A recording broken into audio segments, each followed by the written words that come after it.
Miami, when undocumented immigrants call into the Florida Immigrant Coalition's telephone hotline these days, Laura Munoz is struggling to figure out what to tell them.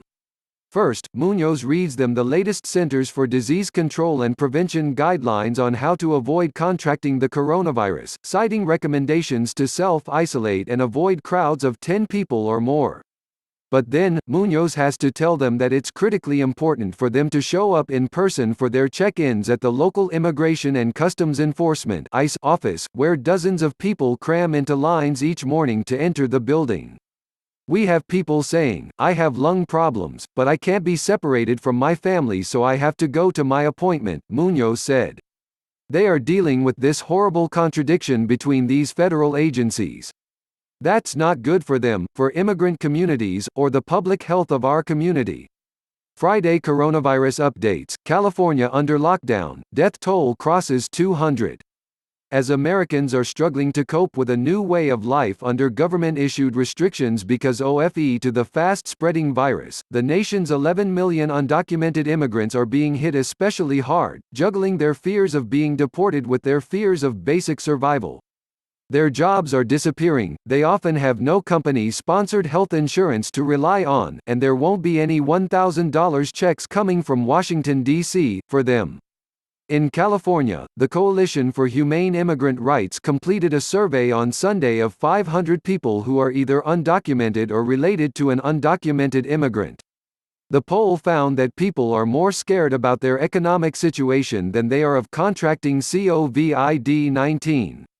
Of the 500 people surveyed, 95% were concerned about paying their bills and 89% were worried about losing their jobs, compared to 73% who cited coronavirus as a concern. Diana Collin, political director for the coalition, said the results shouldn't be surprising given the temporary, cash-based jobs that undocumented immigrants generally perform. As restaurants close, those jobs are drying up. As more businesses shift to teleworking, fewer janitors are needed to clean office buildings. And as more parents work from home and self-isolate, nannies could soon start losing their jobs, as well. They're working hourly jobs. A lot of times, they're getting paid under the table. And they don't qualify for unemployment, Collins said. That combination is driving undocumented immigrants in Georgia to start thinking of alternatives to get through what could be a prolonged period of economic hardship. Adelina Nichols, executive director of the Georgia Latino Alliance for Human Rights, said she was only half-joking recently when she appeared on an internet radio program and offered up her collection of Silvio Rodriguez records in exchange for 2 pounds of onions. With no federal bailout or national organizations stepping in to save the undocumented population, Nichols said they need to start working on the hyper-local level to figure out ways to survive block by block, neighborhood by neighborhood. To endure what she described as an econovirus, she wants to help establish bartering systems among neighbors, work with local food banks to ensure that the most needy can find food, and see if there are fundraisers or other ways to help undocumented communities.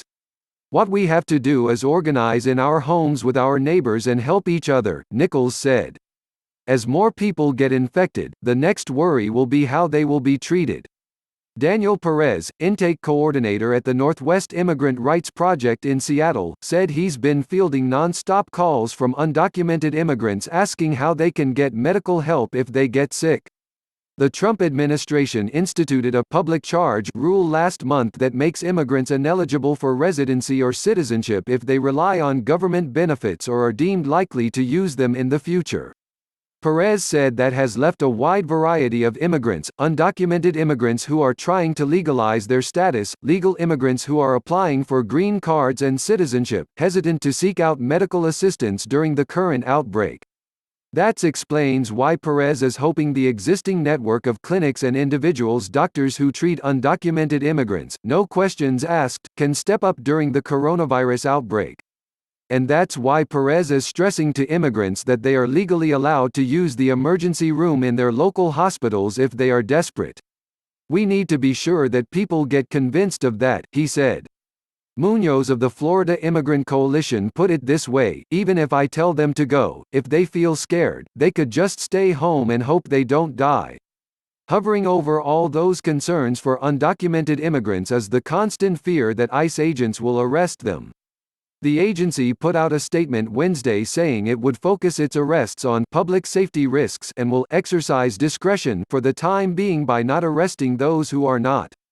But ICE has ignored calls from advocates to release non-criminal offenders from immigration detention. Instead, the agency is now barring relatives from visiting people locked up in ICE detention centers, and limiting how attorneys and members of Congress can visit those centers. Many immigration courts have closed, but in-person check-ins at many ICE facilities continue as scheduled.